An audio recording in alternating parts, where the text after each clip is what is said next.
So we got Doodie Lo, YB, and his homies. If you haven't hit that notification bell or that like button, make sure that you do if you enjoy the content. So we really haven't heard too much from, Doodie Lo, aside from one thing that I ended up seeing that he told Lil Durk, he gonna get himself together and basically just make some music. Because we all know about the rehab situation when Lil Durk dropped the bag on Doodie Lo to get rehab. And I think he ended up, kind of going back to it, right after. But, he basically trying. So that's what he trying to, vow to Lil Durk, I guess, to put his team on his back, put OTF on his back, and try to go forward with it, and hopefully that actually pan out for him. But a new situation end up coming up that probably might hinder it, because he might just be on that from now on.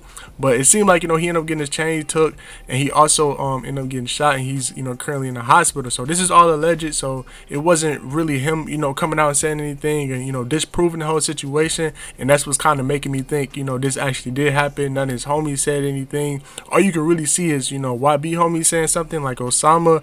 You can see Lil Pad brother end up saying something. Also Quando Rondo, one of his homies, end up saying something. And the people who allegedly did it end up contacting Quando Rondo homie and letting him know that Doodie Lo end up speaking to them and basically saying like that he'll give them some money if they can provide the chain. Now, knowing Doodie Lo and knowing OTF and all that, he would never do that where he just pay for the chain, get the chain back from the people who took it from him. I think he'll try to backdoor him or something like that. And I feel like that's pretty obvious to anybody in that situation. But that's what he end up doing. And I think the reason why YB homies and Quando Rondo homies hopping on the situation is because they really don't mess with them.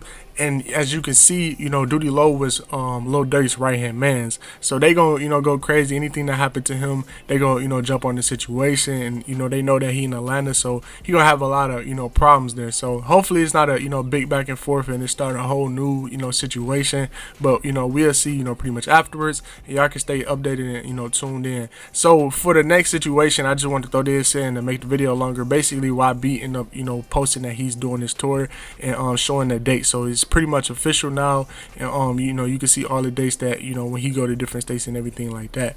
So y'all let me know in the comment section how you feel about this. Make sure you guys like, comment, subscribe, hit the notification bell, and I'll see you in the next video.